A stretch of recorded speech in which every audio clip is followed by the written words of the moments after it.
¿Hasta qué punto debe una promesa de fidelidad al pasado impedir la posibilidad de un futuro? En una ciudad donde las miradas cuentan historias y las esquinas guardan juramentos, dos viudos aprenderán que el honor no siempre es cárcel y que amar de nuevo puede ser la forma más alta de lealtad. Era otoño de 1867, en una villa bañada por la bruma del río y por el olor persistente a naranja amarga. Las lámparas de gas hilvanaban sombras en las fachadas de piedra. Los carruajes crujían como viejas confesiones y el sonido de las campanas del convento marcaba los días con una persistencia casi autoritaria. En una casa con balcones de hierro y cortinas de muselina, vivía don Rafael, antiguo capitán de la marina, cintura estrecha, manos curtidas y una costumbre nocturna de abrir un reloj de bolsillo que nunca latía. Lo mantenía cerrado en la mesa de noche, con la hora clavada, las 9:23, la hora exacta en que su esposa murió, en una enfermedad que nadie se atrevía a nombrar en voz alta. En la otra orilla del río, doña Teresa, viuda de un magistrado, volvía a la ciudad tras 3 inviernos en la finca de su hermano. Traía consigo un pequeño séquito, un hijo de 10 años, una caja de cartas encadenadas con un lazo y un pañuelo de algodón bordado con violetas, impregnado aún de un perfume que hablaba de manos que cosieron y noches largas. Teresa no vestía luto ostentoso, su duelo era silencioso, hecho de gestos rígidos y de una educación que dictaba prudencia. Entre ambos, la sociedad tejía expectativas. Una viuda debía proteger su reputación, un viudo debía guardar la memoria de su compañera. La primera vez que se cruzaron fue en la iglesia parroquial, junto a una misa en memoria de los caídos de la última tempestad. Rafael sostuvo el reloj en la mano como quien sostiene una reliquia. Teresa tocó su pañuelo por reflejo, como quien busca un ancla. Intercambiaron una palabra y después otra. Aprendieron a navegar la conversación como se navega un canal estrecho, atentos a los bordes, temerosos de rozar. En la mano de Rafael, el reloj parecía un corazón detenido. En la de Teresa, el pañuelo olía a perdón. ¿Qué podría entonces unirlos más allá de la compasión? ¿Qué puede surgir cuando dos personas marcan el tiempo en distinto silencio?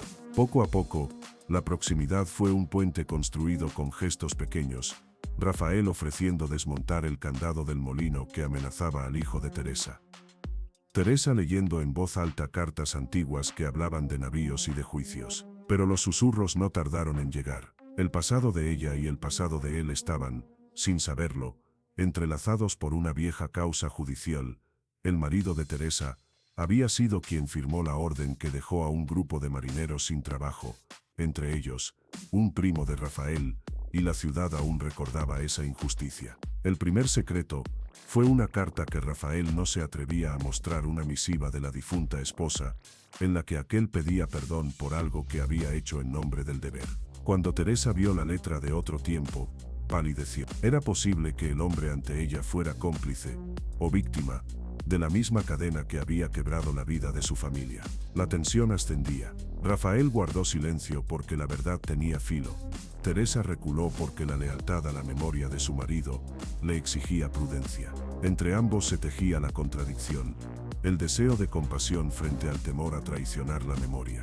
Y entonces, una segunda revelación: el reloj detenido no solo marcaba la hora de la muerte, sino también la hora en la que el esposo de Rafael había pedido por escrito que su esposa fuera enterrada sin funeral público, por miedo a rumores. Rafael había obedecido ese deseo por respeto, y en ese silencio forjó su soledad.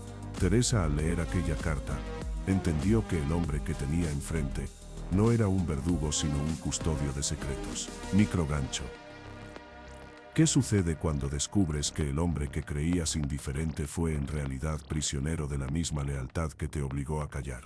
No es una pregunta retórica, es la puerta por donde entra la posibilidad. El alivio llegó con un respiro, literal, una tarde en la que la lluvia obligó a todos a quedarse bajo los pórticos.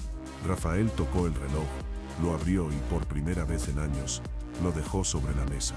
Dijo algo sencillo: mi esposa me pidió que no reviviera la escena, pero yo creo que el silencio nos hizo daño a ambos. Teresa respondió con una anécdota de su marido: Un momento ridículo en el que había perdido un sombrero en la plaza. Rieron. Fue un pequeño permiso. Pero la ciudad no perdona las alianzas que parecen contradecir los relatos fundacionales. Llegó un murmullo, que Rosa, la hija del herrero, había visto a Rafael salir tarde de la casa de Teresa.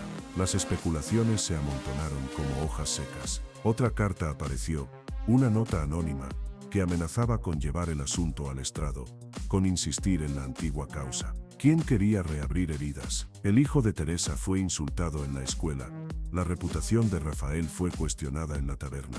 La prueba final estaba por venir, y con ella, la revelación que podría sanar o destruir todo, en el viejo expediente del juicio, entre páginas amarillentas. Hubo una anotación que nadie había leído. La firma de la orden era condeada bajo la de un tercero, que no era ni el magistrado ni el capitán, sino un funcionario local que había manipulado la balanza por beneficio propio. La culpabilidad real no pertenecía a los muertos, pertenecía a la sombra que aún controlaba la oficina del alguacil. Microgancho. ¿Qué harías si la verdad exonerara a quienes tanto amas, pero solo a costa de tu propia caída pública? La decisión llegó en la Plaza Mayor, entre el polvo de mercado y la mirada curiosa de la villa. Teresa subió al estrado donde, años antes, su marido había leído sentencias. Tomó en su mano el pañuelo bordado que siempre guardaba, y con voz temblorosa pero clara, nombró el nombre del hombre que había manipulado documentos. Hizo más: entregó al escribano la carta donde constaba la coartada. Rafael, de pie, sintió que algo dentro suyo se rompía para recomponerse. Había una apuesta: podían callar y ponerse a salvo, o podían arriesgar la reputación a favor de la verdad. Eligieron la verdad. Fue un acto de amor vivido en público.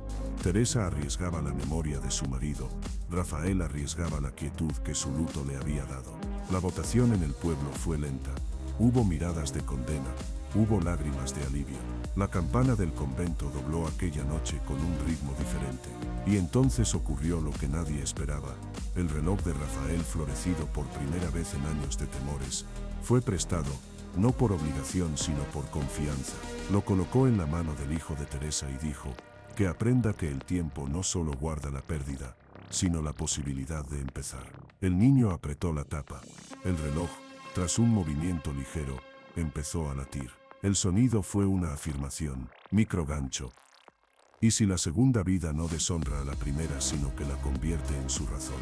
En el otoño siguiente, el mercado olía de nuevo a naranja amarga, pero ya no había rumor que pudiese ahogar la risa que escapaba en la casa de Teresa y Rafael. Se casaron con la discreción propia de quienes respetan las ausencias. Una ceremonia pequeña, con 3 padrinos y la bendición del cura. El pañuelo bordado fue cosido dentro del forro de la capa de Teresa. El reloj de bolsillo colgó del cordón del pecho de Rafael. El motivo que los unió, el objeto que marcó la hora de la pérdida, volvió con un matiz nuevo. Ya no era un tirano del tiempo, sino un testigo que volvió a moverse. Al despedirse años después, cuando las manos estaban más arrugadas y las canas habían tornado los pechos de los hombres en mapas, Rafael dijo a Teresa algo que ella recordaría hasta su último día. Amar otra vez no fue traición, fue la manera de cumplir una última promesa de nuestras vidas pasadas, la de no dejar morir la alegría de quien nos acompañó. Teresa respondió apoyando la cabeza en su hombro y tomando el pañuelo que siempre llevaba. En aquel gesto sencillo convergían el pasado y la decisión de vivir. El reloj siguió marcando horas. A veces, cuando las tardes olían a lluvia y a pan recién hecho, Rafael lo abría y sonreía. No porque el tiempo borrara el dolor, eso sería mentira, sino porque aprendió que el coraje más íntimo es saber que se puede honrar la memoria y al mismo tiempo entregarse a lo que queda por construir. No son vidas que se sustituyen, son 2 fidelidades que encuentran por fin una armonía posible. Y en la clara lección que dejó su historia, el amor no es una traición al pasado, sino la más noble forma de cuidarlo.